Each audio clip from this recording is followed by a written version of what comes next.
Hey everybody, Scout Crafty here again.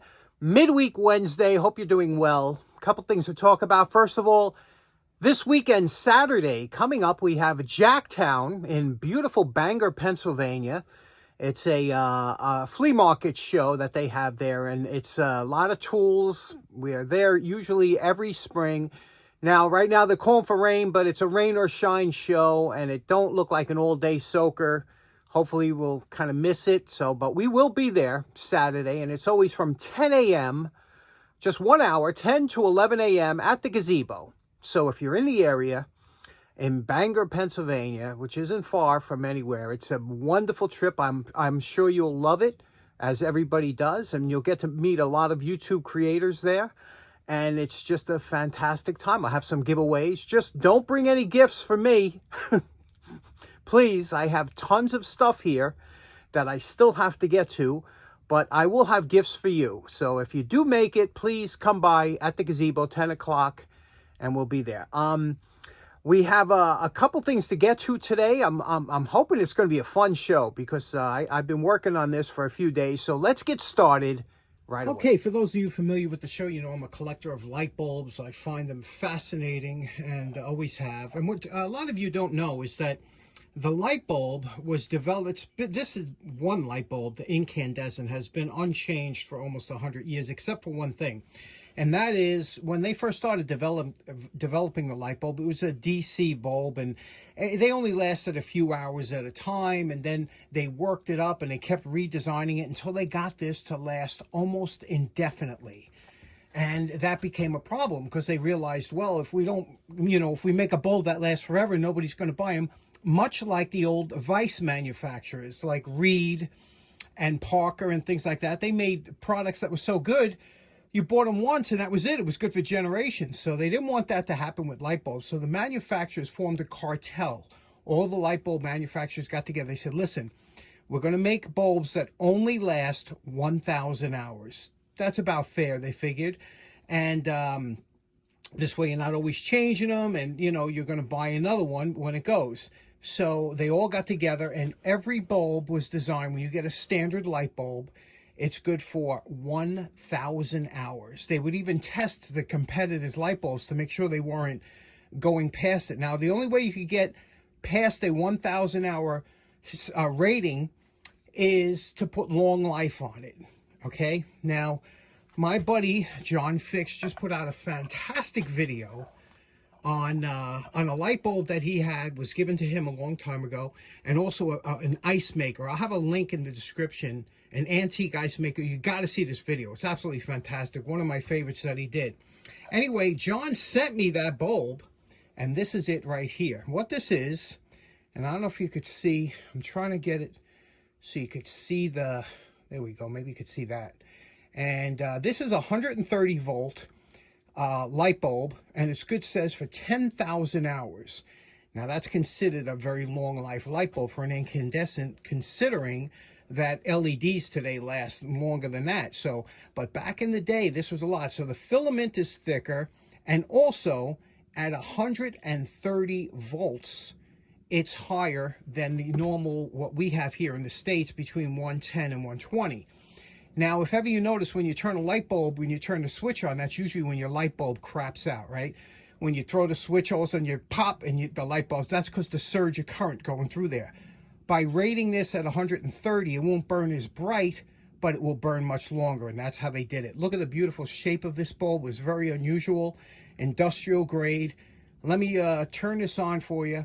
We'll put it into the light bulb tester here. We have the Variac set up, and I'll show you how you would test a bulb when you get one. Now, as a light bulb collector, the last thing you want to do is take an antique bulb and put it in and throw the switch. Now, we get pretty high current here where I live, maybe 120 volts or whatever, and the last thing you want to do is stress the filament by throwing a switch, especially when I'm down in the basement and so close to the panel, it throws a lot of current. So here I have a Variac, and Variac is nothing, it's like a dimmer almost. And what we're going to do is we're going to bring up the voltage slowly. So I have the switch on here, and I'm going to turn the Variac here, and this will increase the voltage. The voltage is down here, you can see. And we're going to bring this up slowly. And you can see already, we only have about, 25 volts or so. Here we go, about 25 volts right here. And you can see already the filaments are starting to glow. I don't know if you can make that out there. But we'll bring this up here slowly. And this is how you would test an old bulb if you ever find one or you're a collector. Right there's a 50. That's 50 volts. Now remember, this bulb was rated for 130 volts. And you can see already we're getting some light, some pleasing light, because it's starting to glow, the filaments. And we're going to bring this up a little bit more. And here we have 75. Notice it's already getting bright. And at 75 volts, when we're only just about halfway of what the bulb's rated for. So you can see how bright it is. This is a 68 watt bulb is the current that it draws at full power. So here we're bringing it up to here's about 110. This is normally where, and again, if you see a little flickering, it's because of here, but here's about 110, 115 volts. That's the normal brightness of this bulb with normal household current. It's still 15 volts below what it's rated for, but that's why it lasts so long. Now, if ever you did have some, this is a standard incandescent bulb. You can see it's just got a straight filament, 60 watt. If ever you wanted to make your bulbs a long-lasting bulb, two things you could do. You put first of all, you put on a dimmer switch, so you're not throwing the switch and pushing that current in there, and you're bringing it up slowly with a dimmer switch. And secondly, you don't run it at full power. So in other words, this 110 volts, this is what the bulb usually runs on. If you run it at 100 volts like this, it's still plenty bright, but it's running at, let's say, 90% of what it should, so it'll last much longer. If you ever had incandescent bulbs that you wanted to last and for a long time. Okay, next up, a couple weeks ago, I did a cutaway of a valve. This is a gate valve, and everybody seemed to enjoy it. I know I did, because I love this stuff, and I got kind of addicted. And I guess I could blame my buddy George, Magneto Man, for turning me on to a whole different part of it. But valves and any kind of valves that have to do just amazes me. I went out and I bought these old catalogs. These are from the 50s. These catalogs, like especially this Crane, look at this beautiful catalog now.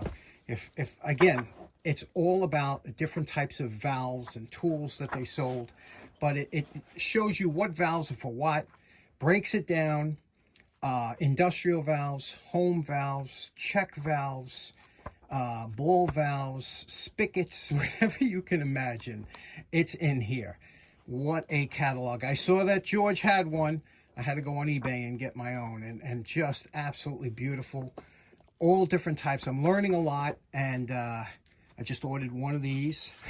I have no use for any of these industrial ones. I just find them interesting. I was at Kent a couple years ago with Brian, good friend of the show, you know, who has and we saw this guy was selling this huge industrial valve, and I said, Brian, I want that thing. It was $15. I said, Brian, I want that thing. He goes, yeah, that's cool. Brian's shaking, rolling his eyes, but he's like, yeah, I could see, you know, it's cool. But I'm like, I want that so bad. I didn't get it because it was heavy and whatever. And I regret that to this day. So that's why don't regret things. If you feel like you want something and the price is good, buy it. Trust me, because regret is the worst thing ever. So anyway, I got on a valve kick, and let's talk about some valves. Now, one really cool type of valve that I've always found interesting was something called a check valve, or a one-way valve. This is it here. This is one form of it. Now, again, I'm trying to explain this to you. You're looking at this going, I can't really understand how it works because it's enclosed. That's why you do a cutaway. But how a check valve works is it allows fluid or air or gas or anything to come in one way and go out the other and not go back the other way. It seals it when it tries to go back. So this one here, I did a cutaway. Now, what kind of maniac buys a brand new $20 valve to cut in half? This guy. So here we go. This is a check valve, okay? There's a bunch of different types. There's ball check valves, wafer, so many different types. This one here is the plunger style, and you can see how this works, okay? This is the coming in, and you can see here, the spring pushes that little gasket around the seal, and this is the seal here. That and you see how that works. Ingenious, right? It comes in, and if it tries the back pressure, it seals it. These are good. They just require a little bit of pressure to open this up. But other than that, they're great. They work in all different directions, up, down, left, right, right? Another type of check valve is called a gate valve. Now, a gate valve has a swinging gate. Here's a cutaway I did of this. How cool is that, huh?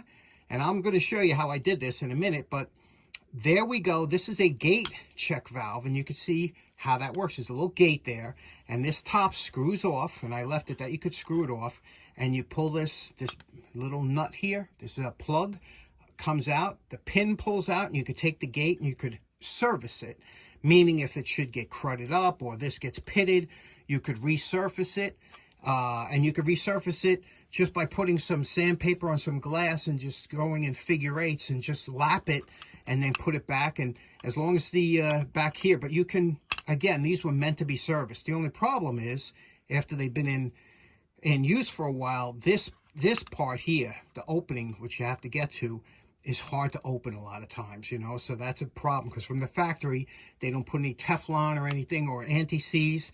These things get on there, but there you go. You see how this works? How cool is that?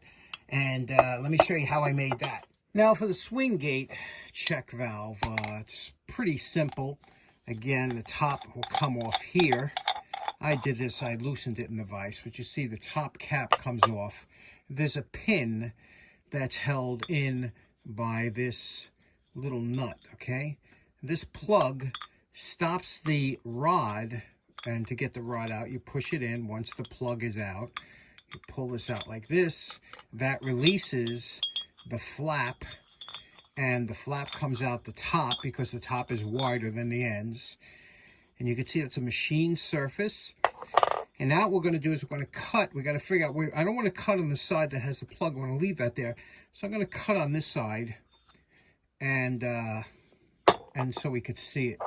And then we'll figure out how much of the cap we want to leave on. It's a lot of fun to make one of these. But now to cut that, I'm going to use the 4.5 grinder with the cutoff wheel.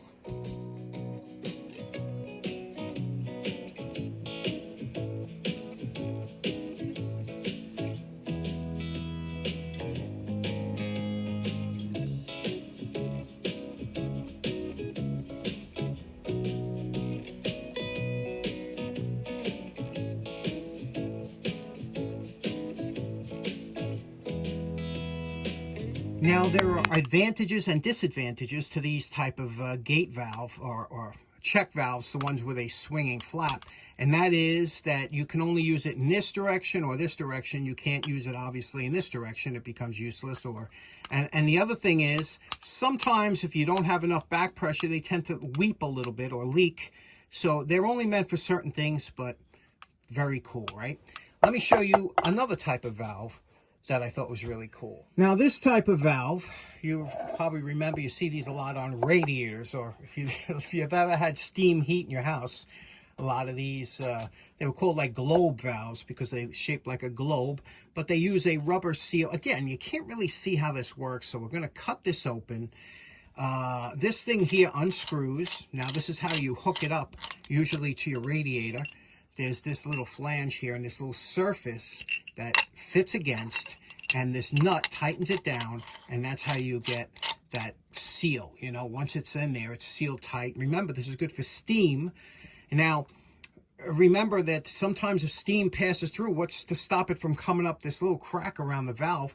And they put what's called packing, and it's like almost like a greased rope that they wrap around there, and then as you tighten this packing down, it seals that rope around the shaft. So that's how you seal it so it don't come out. If it ever leaks from there, you got to change the packing. But let me cut this open and see if we can't get this thing, see how this looks. Let's go to it. And we're calling this project done. What do you think of that, huh? This is slicker than snot, isn't it? Look at that. It shows you exactly how this works. Okay, now there's that little nipple I was telling you, and here's that nut. I cut that, and there's the threads you could see. Here is the, now this is how this works. Okay, this is a plunger type with, it's got a replaceable rubber seal, and over here is the mating seal of the surface down there. And you can see when you screw this down, There's also a swivel here, you see, so that when it touches, it doesn't wear on this. Okay, and you bring it down, and once it gets tight, a little extra pressure, that makes a beautiful seal around there, not leaking, and allows, you know, there's that big chamber to hold everything. Very interesting. Again, there's packing in here. I removed the packing so that this is very smooth to go up and down, that you could play with it. Polish the top here. This particular handle must be made of some kind of probably asbestos or something, because it's super heavy duty. It's not metal. You can see it's a form, but it's something cool, but I polished it out. Anyway, what do you think of that? There we go. Cleaned it up, okay?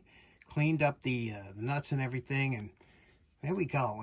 I'm telling you, I'm addicted to these cutaways. I think they're so cool, and you see how easy that works, and you can see the seal, and it's just, this is something I wish I would have been introduced to in school.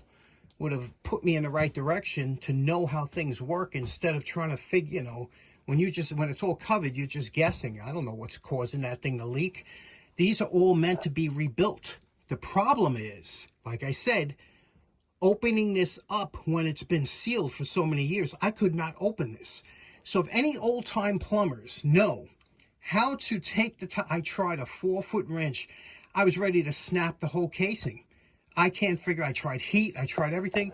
If any old-time plumbers know how to open that up once it's been in service for 60 years, let me know, because most of them just cut them off. They don't even bother.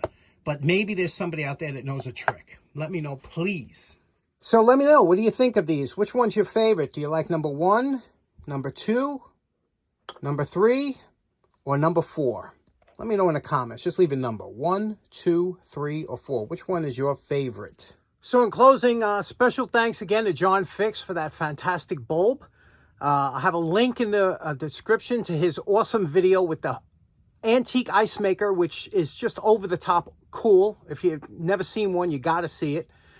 Jacktown this weekend, 10 o'clock at the gazebo. And let me know what you think about the cutaway valves. Anyway, thanks for tuning in. Hope you have a great rest of your week. Take care now. Bye-bye.